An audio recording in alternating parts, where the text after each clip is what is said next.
Hello, good morning. It's Donna from Enchanted Gardens. Now I'm in Mandys Woodland Garden, and as you can see, the foxgloves have arrived, which is wonderful.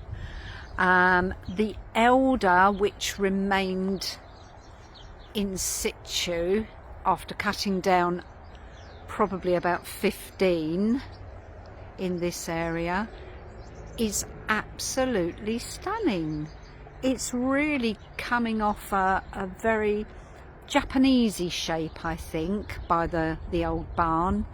And if I move forward, yeah, the flowers are enormous and I think it's thriving. Now, I've made a planting mistake. I'm really happy with everything in this garden, apart from, instead of planting Vinca Minor, I planted Vinca Major. And as you can see, it is rampant. So, what can we discern as gardeners? I think, don't underestimate Vinca Major, whether it's the variegated, which I have, or the unvariegated plain green. I think you need to have a bit of a problem area that you really need coverage.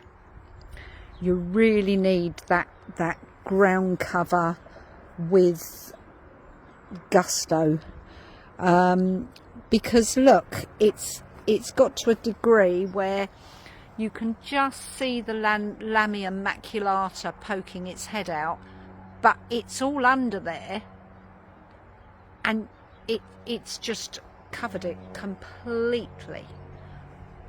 And I've just seen a beautiful little moth.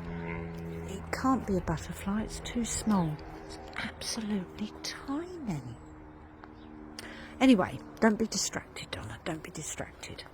What we're going to have to do is we're going to have to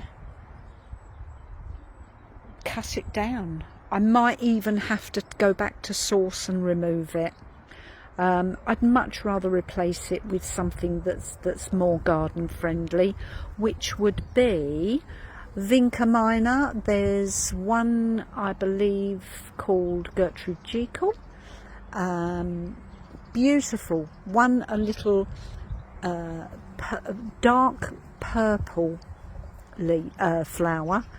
Another is white, and they are gorgeous, and they are calmer in their coverage.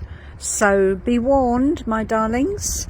It's very, very, very strong grower, so we need to keep an eye on that.